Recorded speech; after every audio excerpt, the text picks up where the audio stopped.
بسم اللہ الرحمن الرحیم۔ حضرت خانسا رضی اللہ عنہ کی اپنے 4 بیٹوں سمیت جنگ میں شرکت۔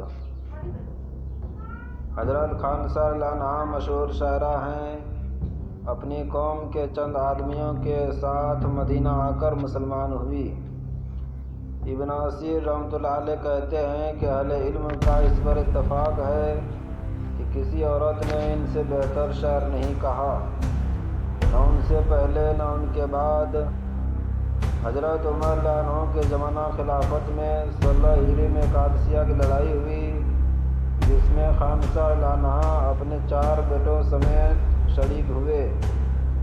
لڑکوں کو ایک دن پہلے بہت نصیحت کی اور لڑائی کی شرکت پر ابھارا۔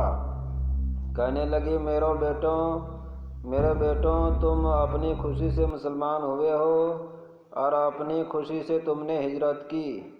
اس ذات قسم جس کے سوا کوئی معبود نہیں، جس طرح تم ایک ماں کے پیٹ سے پیدا ہوئے ہو، اسی طرح ایک باپ کی اولاد ہو۔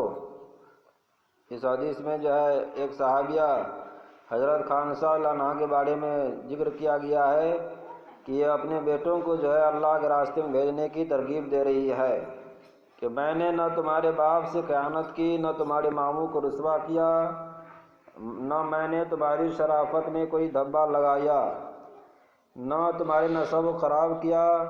تمہیں یہ بات معلوم ہے کہ اللہ جل شانہ نے مسلمانوں کے لیے کافروں سے لڑائی میں کیا کیا ثواب رکھا ہے۔ یعنی یہ اپنے لڑکوں کو نصیحت کر رہا ہے کہ تم اللہ کے راستے میں نکلو گے اور دشمنوں سے مقابلہ کرو گے تو اس پر تمہیں اللہ تعالیٰ بہت اجر و ثواب عطا فرمائیں گے، کیونکہ اس کو آخرت کا یقین تھا کہ اللہ کے راستے میں اگر ہم جان قربان کر دیں گے تو اللہ تعالیٰ ہمیں دنیا بھی کامیاب کریں گے اور آخرت میں بھی کامیاب کریں گے۔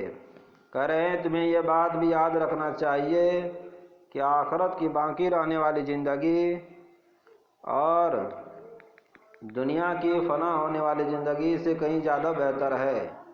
اللہ جل شانہ کا ارشاد ہے، یا ایھا الذین آمنوا اصبروا وصابروا ورابطوا واتقوا اللہ لعلکم تفلحون۔ اے ایمان والوں، تکلیف پر صبر کرو اور کفار کے مقابلے میں صبر کرو اور مقابلہ کے لیے تیار رہو تاکہ تم پورے کامیاب ہو جاؤ۔ لہٰذا کل صبح کو جب تم صحیح سالم اٹھو تو ہوشیاری سے لڑائی میں شریک ہو اور اللہ تعالیٰ سے دشمنوں کے مقابلے میں مدد مانگتے ہوئے بڑھو، اور جب دیکھو کہ تم لڑائی کے زور پر آ گئی تو اس کے شعلے میں بھڑکتے ہوئے شعلے میں گھس جانا، اسی گرم آگ میں گھس جانا اور کافروں کے سردار کا مقابلہ کرنا۔ یہ اپنے بیٹوں کو نصیحت کر رہی ہے کہ بیٹا جب لڑائی زور پر ہو جائے تو تم اس میں مقابلہ کرنا اور شہید ہو جانا۔ انشاءاللہ جنت میں اکرام کے ساتھ کامیاب ہو کر رہیں گے۔ چنانچہ جب صبح کو لڑائی زور پر ہوئی تو 4 لڑکوں میں سے ایک نمبر وار آگے بڑھتا تھا اور اپنی ماں کی نصیحت کو اشعار میں پڑھ کر امنگ پیدا کرتا تھا، اور جب 4 شہید ہو جاتا تھا تو اسی طرح دوسرا بڑھتا تھا اور شہید ہونے تک لڑتا رہتا تھا۔ بالآخر 4 شہید ہوئے، اور جب ماں کو 4 کے مرنے کی خبر ہوئی تو اللہ کا شکر ادا کیا۔